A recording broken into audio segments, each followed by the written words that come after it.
Welcome to This Explainer. Today, we're diving headfirst into the massive explosion of digital spirituality in India. Honestly, if you've opened any social media app recently, you've probably noticed that feeds are just overflowing with religious content, temple vlogs, and philosophical deep dives. But we have to ask, what is actually driving this massive cultural wave? And more importantly, what happens when ancient, deeply personal faith collides with modern, attention-hungry algorithms? Here is our game plan for today. We're going to start by breaking down the catalysts behind this boom, then look at how faith is being commodified and how physical sacred spaces are changing. After that, we'll unpack the psychological dark side of all this, before wrapping up with the search for truly authentic spirituality. All right, let's jump straight into part one, the digital faith boom and the cultural shift behind it. To understand why a modern, highly connected generation is suddenly turning to ancient spiritual concepts, we have to look at the timeline, because this didn't just happen in a vacuum. It was a perfect storm. The sources point to a significant political and cultural shift back in 2014 that sparked a revival of traditional identity. Then, boom, 2016 hits. The Geo era brings an explosion of cheap, lightning-fast internet to the masses. But the real tipping point? The year 2020. The COVID-19 pandemic brought intense isolation, trauma, and anxiety, creating this massive collective need for comfort and answers. And all of this has created an absolute economic powerhouse.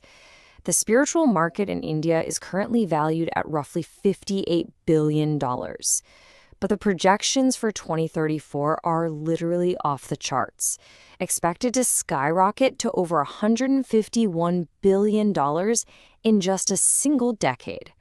That is a staggering growth rate, and it is being fueled almost entirely by digital engagement. Now, here is a stat that absolutely blew my mind. According to a 2023 OMTV survey, a massive 80% of young Indians aged 18 to 30 are actively consuming online spiritual content. We're talking about Gen Z and millennials, groups that are usually stereotyped as being super materialistic and totally disconnected from religion, now making up the core audience for this stuff. So why the sudden shift?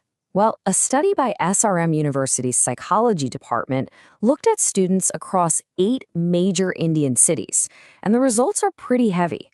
70% report high anxiety, and 60% show signs of depression.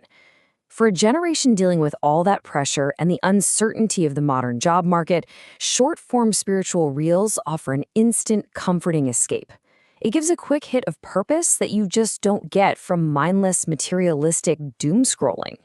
But with this massive digital demand comes the second phase of our explainer, the commodification of faith. This is where things get a bit complicated.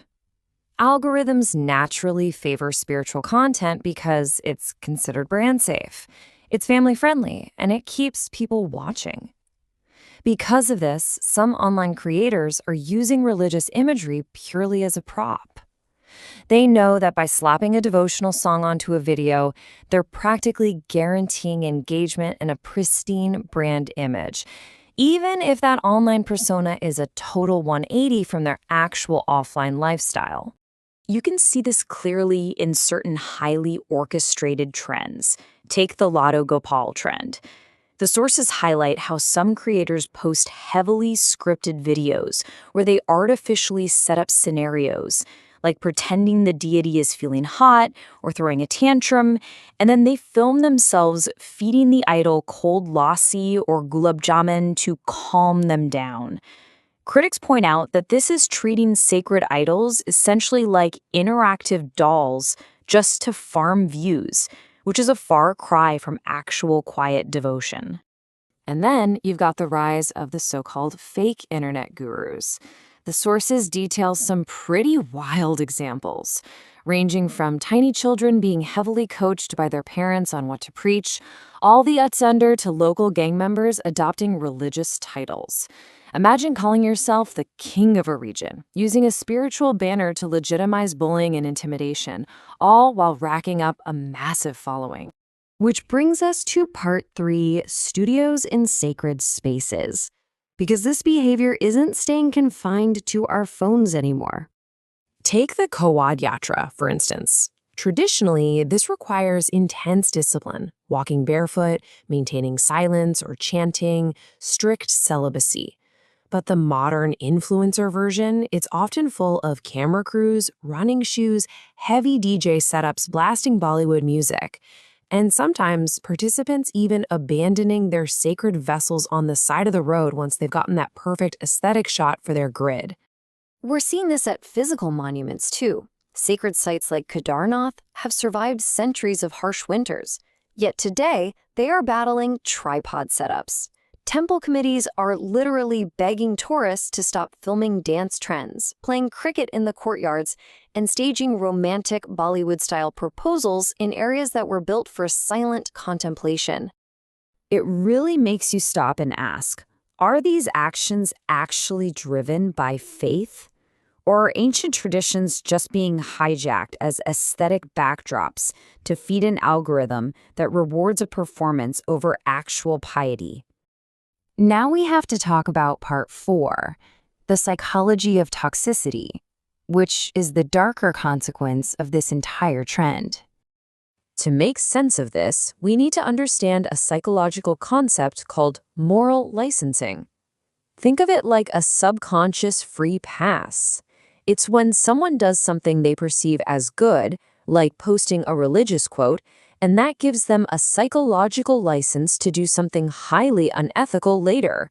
In their head, their moral balance sheet is in the green, so they feel justified acting terribly. This was famously proven in a 2001 experiment by Monin and Miller. They gave participants a chance to establish themselves as non-prejudiced. But once they proved their goodness, they were put in a second scenario.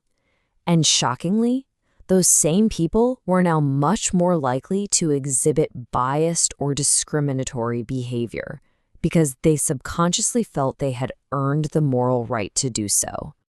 When we apply that to the digital devotion boom, the results are pretty disturbing. The sources show a clear trend of individuals parading religious slogans in their bios and using that moral license as a shield to leave incredibly toxic, vulgar, and misogynistic comments on the posts of women who simply express an opinion they don't like. It's a classic case of using outward religion as a cover for deeply toxic behavior. And what's worse, constant exposure to this harassment leads to desensitization to violence, a psychological effect studied by Hussman in Iran. When young users constantly see these aggressive interactions happening under the banner of religion, their emotional response gets numbed. They just start to normalize this extreme hostility as perfectly acceptable behavior. Okay, let's take a breath and move to our final section. Because to really understand this explainer, we have to find the balance. With all this algorithm chasing, commercialization, and online toxicity, is the whole thing just a facade? Is all internet spirituality a fake performance? Absolutely not. The data actually shows that for millions of people, this digital boom is incredibly positive. It's connecting a highly digitized generation back to their cultural roots. It's taking complex philosophies from thinkers like Osho and Krishnamurti and making them accessible to Gen Z. Look at the MTV Youth Survey from our sources. 62% of young people report increased mental clarity, and 70% feel more confident and in control. This stuff is genuinely helping people heal from post-pandemic trauma and step away from hyper-materialism. And that is the true beauty of spirituality, right? It's deeply personal and highly customizable. Whether you find peace by meditating in silence, reading philosophy, or watching an inspiring discourse online, it offers genuine comfort without ever needing to be validated by a camera, a like button, or a comment section. So I'll leave you with this final thought to chew on. In an era where we broadcast absolutely everything, true peace and genuine devotion might just be the one thing you don't need to post.